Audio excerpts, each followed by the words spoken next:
Welcome to Living the Smarter Science of Slim, where we provide a scientifically proven lifestyle for long-term health and fat loss by eating more and exercising less, but smarter.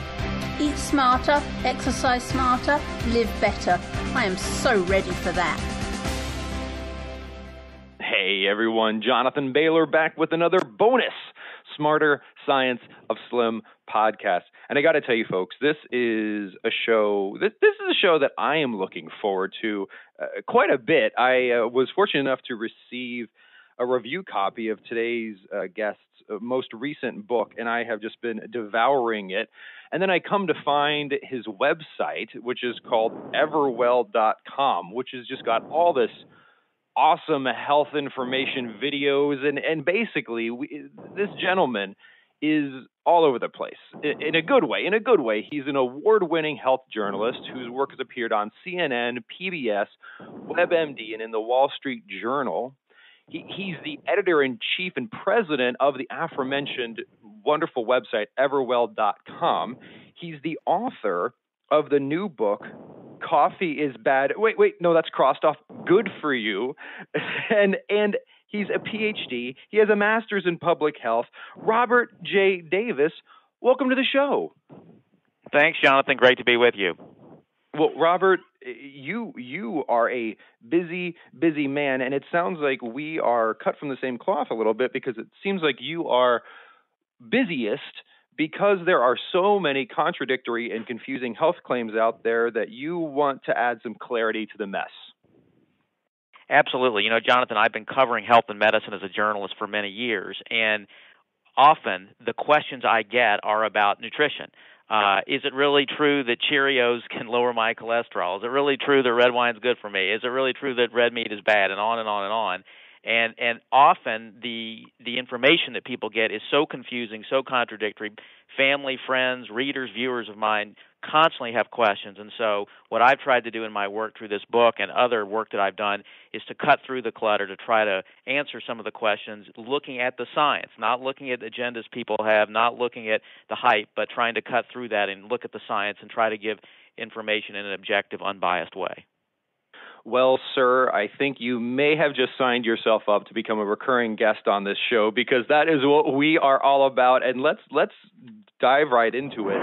You mentioned in there this idea that Cheerios lowers cholesterol, certainly something that has been most effectively marketed. Is this true? Well, it's partly true. It depends on how many bowls of Cheerios you're willing to eat. The studies do suggest generally that oat cereals, oat bran, oatmeal can lower cholesterol. Now, granted, many of those studies have been funded by Quaker, others who have a vested interest. But if you look at the studies as a whole, and that's what I've tried to do in my work, is not focus on individual studies, look at what scientists call the totality of the evidence, looking at studies that were industry funded as well as those that were not industry funded.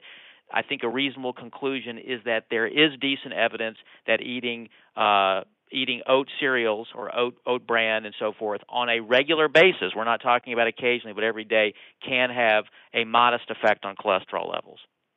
And Robert, I love that you said the totality of evidence, because it even becomes maybe more challenging for the average consumer, because certainly the evidence is clear in my experience as well when you look at the totality of it, that continuous consumption of whole grains, especially oats and things like that, can lower total cholesterol. But then, of course, we dig a level deeper and say, well, if we're lowering total cholesterol and especially lowering HDL cholesterol, is that even beneficial in the first place? So, yeah, maybe it's lowering it, but is that actually helping us? Right, and that's an excellent point, because I think what we're finding is an emergence of some newer ideas about cholesterol, that some of the old paradigms that we believed it's simply a matter of just lowering your cholesterol overall, that total cholesterol, having a lower total cholesterol is a good thing, and that's what we should shoot for, is oversimplified, that it's even more complicated than HDL is good and LDL is bad. And so that's an example of evolving science that can be very frustrating, that some of the old advice that we got is not necessarily true. And so I think you point out some of the complexity here that is often missing in the media coverage of this issue, as well as some popular writings and books and things that we see on the Internet. Robert, how do we... You've made a career out of trying to cut through this clutter, but one of the challenges, it seems, is in order to cut through the clutter, nuance is required. Even talking about this cholesterol, there's nuance. We can't just say, lower your cholesterol. We have to say, well, and the same thing seems with even body composition, right? Just telling someone to eat less food. Well, that's not true. Like eating less vegetables is obviously not good for your health. Right. So how do we balance this need for nuance with the need for practicality and simplicity? Well, what I tell people is that, first of all, and I say this at the risk of harming my own profession, journalism, is to tune out most media messages. Because the problem is that the information that we get from the news media, and in fact, the news media are the leading source of information when it comes to nutrition for most people. But my argument is that really this information all too often is misleading, and that we're best served by generally tuning it out. And the reason is that the information is delivered in snippets that are devoid of context, that don't have context. So what I mean by that is that we'll hear a new study that finds that, for example, prune juice makes your ears floppy, whatever it may be, and people say, oh, well, that's terrible, I'm not going to drink prune juice, and then 6 months later or a year later, there's another study, the media report, that say that prune juice is good for you, and people throw up their hands. And so the problem is not necessarily the science. The problem, as you say, is lack of context, lack of nuance to say, well, this is just one study. What the studies as a whole say is this about prune juice. And so so I think unless the media, and often they don't do this, I say they, it's really we, as journalists, don't put things into context, there's really no way for us to properly interpret the information. So I think the short answer to your question, Jonathan, is that it's important to find the right sources of information, to look beyond the news media, look beyond what's in online, look beyond what's in your local paper, what's on the 30-second clip on your local news, to look to other sources for health information about diet and nutrition, to get the sense of the totality of the evidence, because that's really the only way we're going to get this nuance. We're going to get sort of the full story so that we can make truly informed decisions. Robert, it's so empowering is maybe the wrong word, but let's say interesting. The point you made about almost ignoring all of this information that is constantly thrown at us, because it gets back to this idea where if we did, just hypothetically, let's imagine we could use one of the little device they had in the Men in Black movies and erase our memory of everything we've quote unquote learned about nutrition over the past 40 years, and we did what our grandmothers did. It seems we would be much healthier. I would agree with that. So listeners, I'm out of business because just forget everything and go back in time. With a few tweaks, of course, but I think that's a good way to think about it. Now, obviously, there's some things that were done in the past that we can improve upon, and I think that's really the nature of science. I mean, one thing that I think is important, and I stress in my book and when I speak to groups, is that we, in fact, have the capacity really to be smarter than our ancestors. As you say, they did the right things not based on science, but just based on their practices and based on instinct. But I think the truth, though, is that we also now are armed with studies and data and research and information that previous generations didn't have access to. We have large cohort studies. Those are the studies that follow people over years or decades, tens or hundreds of thousands of people recording what they ate and seeing what kinds of outcomes there were, what kinds of conditions they developed. We have clinical trials. We have all kinds of evidence now, a large bodies of evidence that didn't exist 30, 40, 50, 100 years ago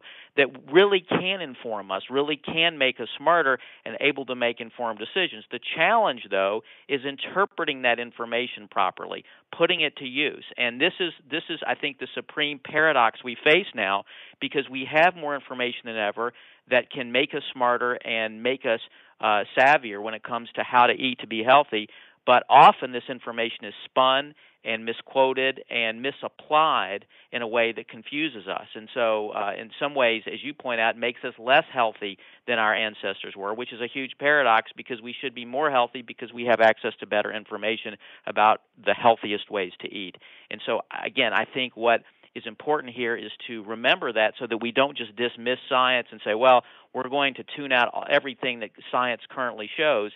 Because, again, to me, the problem is not the science. In fact, we can benefit from the science. The challenge is putting that science to proper use, interpreting it properly.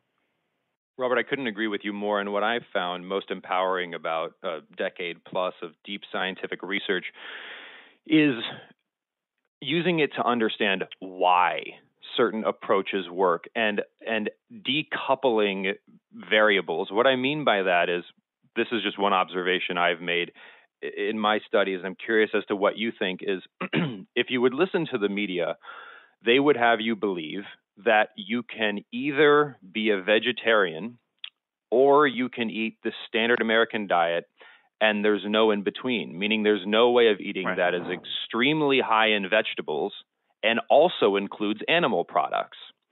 And when you start to see, for example, in a lot of these studies that tout vegetarianism, and again, vegetarianism can be super healthy. It can also be super unhealthy if all you're eating is processed garbage that is plant-based. It can be super healthy if you're eating high-quality foods, just like a non-vegetarian diet could be if you're eating high-quality foods. My point is more that when we don't use science, we have these blunt observational statements made, which is, this group of vegetarians was healthier than this group of non-vegetarians, but there's 50 different variables between those groups. So we can't just say, well, just be a vegetarian, because if you're a vegetarian eating the wrong kinds of foods, you're not any healthier. So it allows us to understand, like, in this observation, why?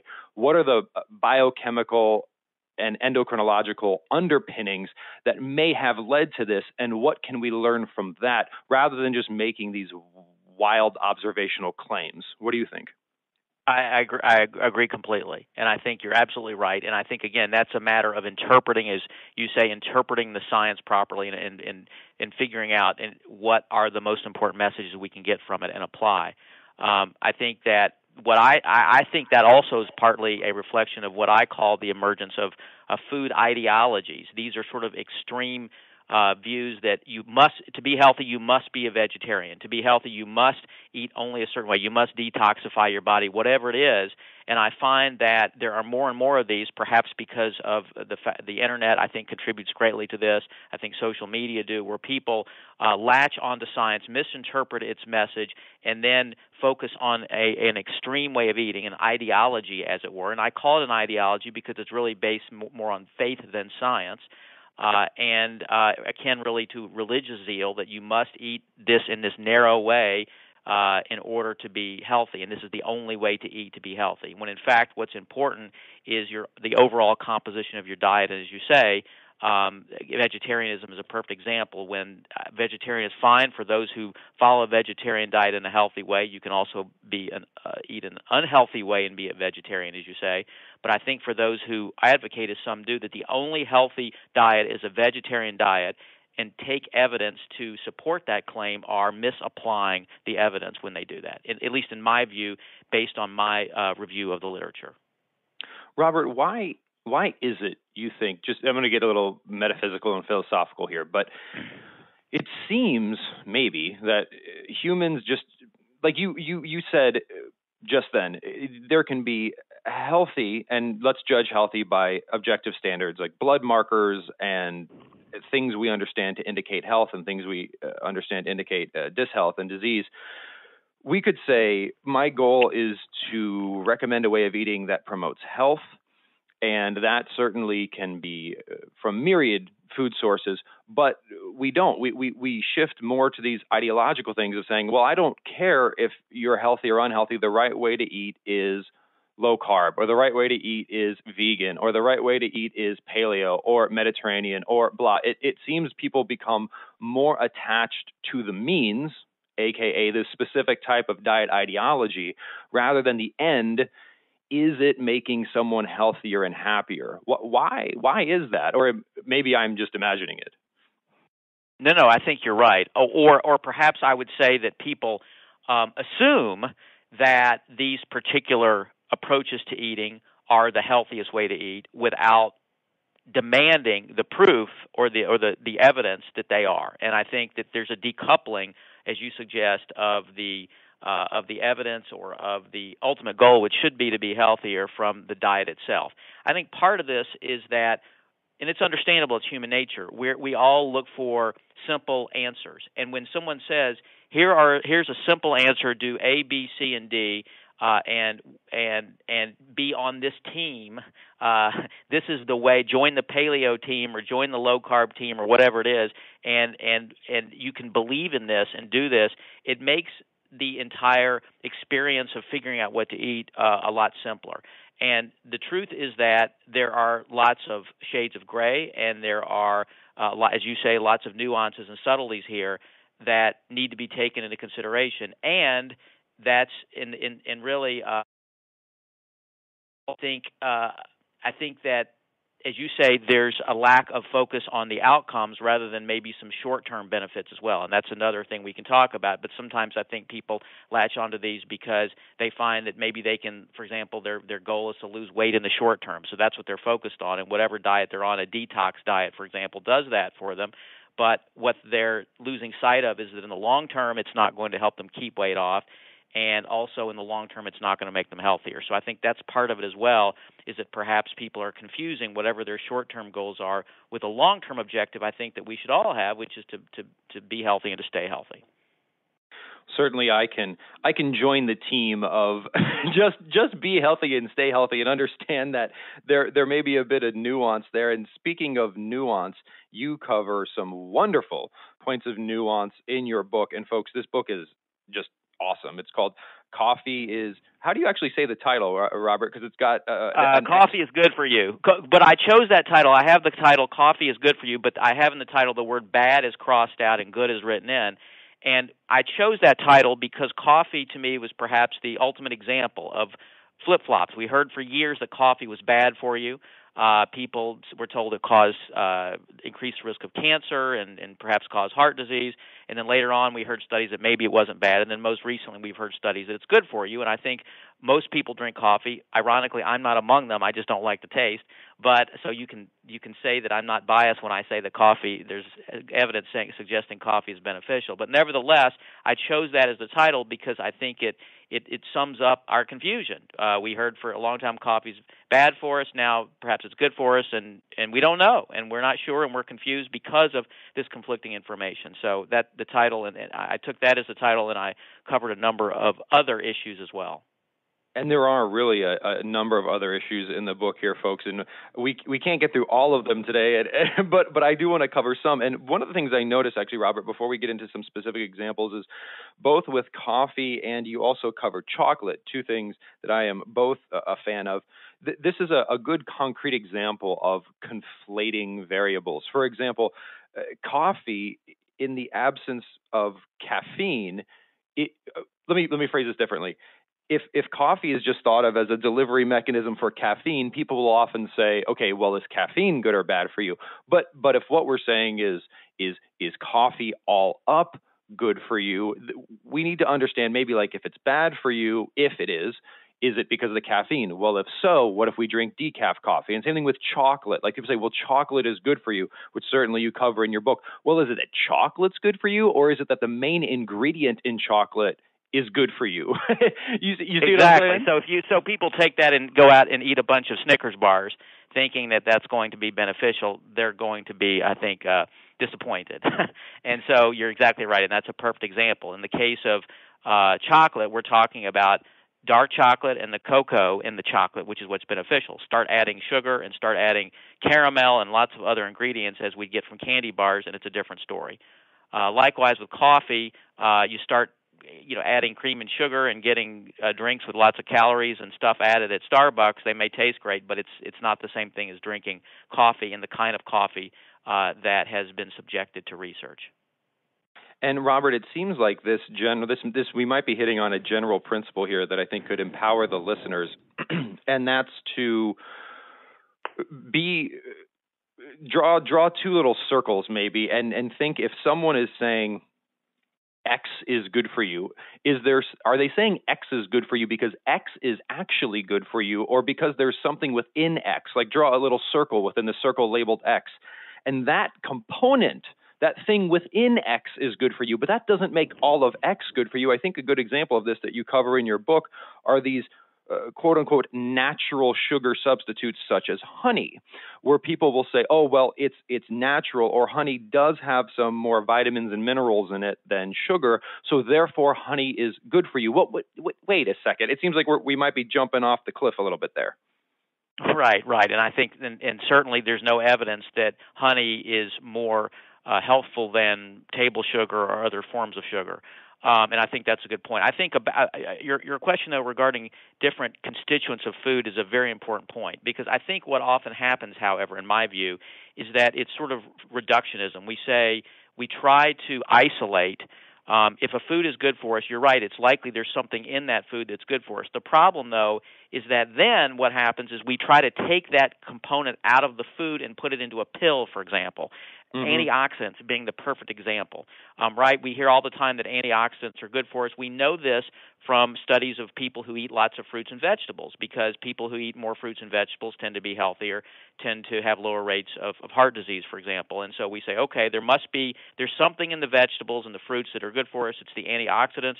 So let's take those antioxidants and put them in a pill and give them to people. Well, what happens?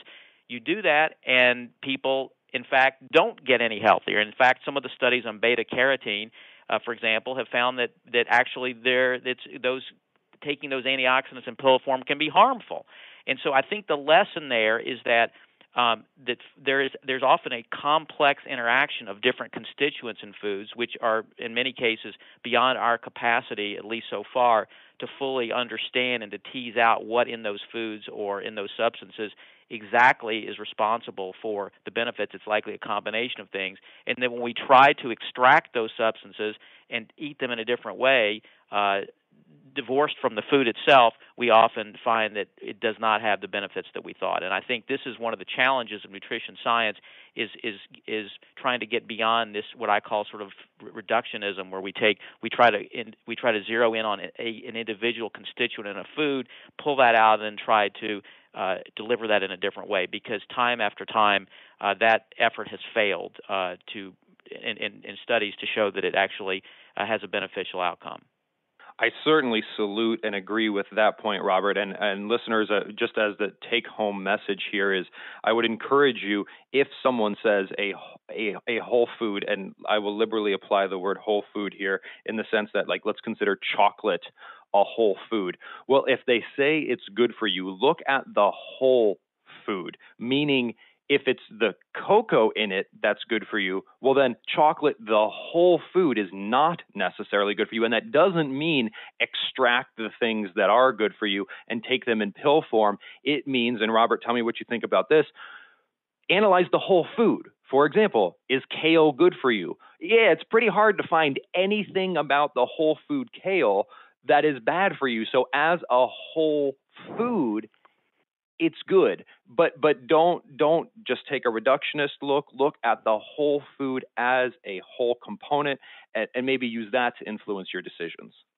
I can't agree more. And I think one example where we see this, and so important, is that we see with the way that foods are marketed. Packaged foods are marketed. There'll be labels splashed on the front that say high in vitamins or high in fiber or low in fat, something like that. And we say, oh, this food must be good for us because it's got some characteristic which is advertised on the front of the box. But as you say, it's so important to look at the food as a whole, because you can find, it may be low in fat, but it may be really high in sugar also, and low in fiber, and full of other ingredients that aren't good for us. So I think this is a way that food marketers often deceive us by emphasizing one aspect of the food that is beneficial, making us think that's a healthful food, and we fail to look at the food as a whole, as you say, to really understand the quality of the food as a whole. And I can't, and this is something I often emphasize when I talk to groups,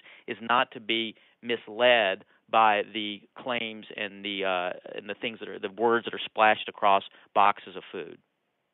Certainly, that seems to be a thing that even if we applied globally to our lives, even I'm thinking in terms of relationships. For example, if you met a person and you knew that that person committed many, many crimes in their life, but they also gave to charity, the fact that they gave to charity does not negate the fact that they committed these crimes. And it seems like a lot of these edible products are committing nutritional crimes. These sugar-sweetened cereals are nutritional crimes. The amount of added sweeteners in them is a crime. And the fact that they have some charity, aka they dissolve a vitamin pill into the cereal, does not make it a good food. What do you think?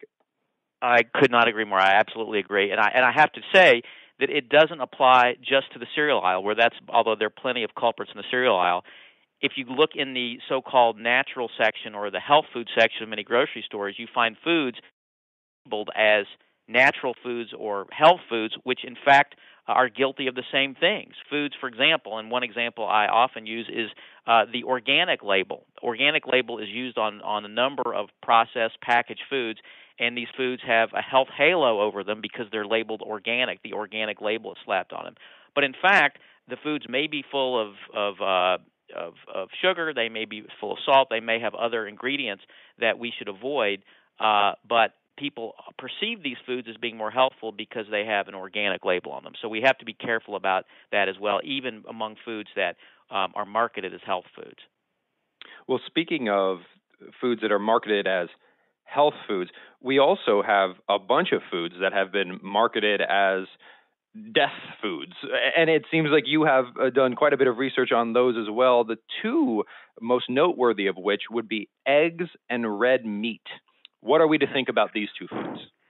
Well, eggs are a great example because people have been told for years, don't eat eggs. Eggs are terrible. Eggs raise your cholesterol. If you are concerned about heart disease at all, don't touch eggs. And study after study after study, these long-term cohort studies I mentioned that record what people eat and follow them to see if they get heart disease and other conditions, have failed to show that people who eat eggs on a regular basis are at higher risk of heart disease. The reason scientists think is that eggs do not have a negative effect on cholesterol levels. Now, people may find that surprising because eggs certainly are relatively high in cholesterol, but one of the mistaken ideas that many people have, in part because of the media, is that eating foods in cholesterol raises your blood cholesterol level. In fact, it's generally saturated fats, trans fats, that have the most negative effect on cholesterol levels, LDL cholesterol levels, not foods that are high in cholesterol. Now, there's some exceptions. There's certain people, a relatively small percentage of people, that are so-called hyper-responders and that they may have their cholesterol go up when they eat high cholesterol foods. But for the vast majority of us, that's not a concern. So I think that's a great example of them. People have been told not to eat eggs. And in fact, eggs can be, I think, a very helpful food. Certainly, they're a better alternative than eating a sugary donut, either a sugary cereal or a donut or something like that. There's no question because they're relatively high in protein and certainly more filling likely than eating a donut for breakfast. So I think that this is an example where I think the previous advice we had to eat the carbs and skip the eggs was misguided. Robert, you mentioned in there that eggs are a relatively good source of protein. Might you dig into why you said the word relatively? Well, I think that it depends certainly on it depends on whether you eat the white as well as the yolk. The yolk actually has more protein than the white does. So, I think it also depends on what you're comparing it to. So I think that I think that it all depends on kind of, when I say relatively, it's a matter of comparison whether foods you'd be eating instead of eggs. But I think generally eggs are a good source of protein. I think that's a reasonable statement. Oh, I appreciate that nuance there, Robert, because so often I think this is this relative is just in the spirit of us talking about good ways to wade through the misinformation out there, that statement relative is very important, because forget about eggs for a second, which are, I think, actually only 33% of their calories come from protein, which indicates there must be actually more pure, quote unquote, sources of protein. Not that they're better, just that if your goal is to eat protein, there are more concentrated sources in the world. We hear similar things around like beans, for example. Like beans are a good source of protein. When we're like, well, relative to what? Relative to white sugar? Yes. But if you get 10% of your calories from protein, how is that a good source of protein? Right. And I think, this comes down to what you were describing earlier. If people choose to eat a vegetarian diet, then if you're not going to include meat in any kind of chicken or meat in your diet, then something like beans or eggs are probably going to be an important addition to have to your diet, just to include more protein. I think the best sources are often, in my view, based on my view of the research, is lean meats to include in the diet as sources of protein. So really, it gets down to what is your approach to eating, what works best for you. If you want to be a vegetarian, great. I don't say in my book that that's a bad idea, but as you say, you need to be a vegetarian who focuses on eating in a healthful way. But whether something is a good source of protein or a source of a lot of protein in your diet really depends on what else is in your diet. I love it. And just to close this good source of X logic, that has even been taken one step further. And a perfect example of this is not only saying that something is a good source of X, but in your book you talk about milk. And milk has been presented as, in some ways, the only source of the calcium needed to build strong bones. So not only is it presented to us as a good source, but we are led to believe that if we do not drink milk, we will turn into jellyfish. Is this true? It is not true. I think the milk industry has been brilliant at convincing us from the time we're small children that we all need milk for strong bones. Everybody needs to drink milk, and if you don't drink milk, you are depriving your body of the calcium you need to have strong bones. In fact, if you look at the evidence, as I've done, and many people find this surprising, there is not evidence that drinking milk reduces the risk of bone fractures. Now, in fractures, after all, that's ultimately what we're trying to do in getting more calcium. It's to avoid brittle, broken bones that people get osteoporosis as they get older.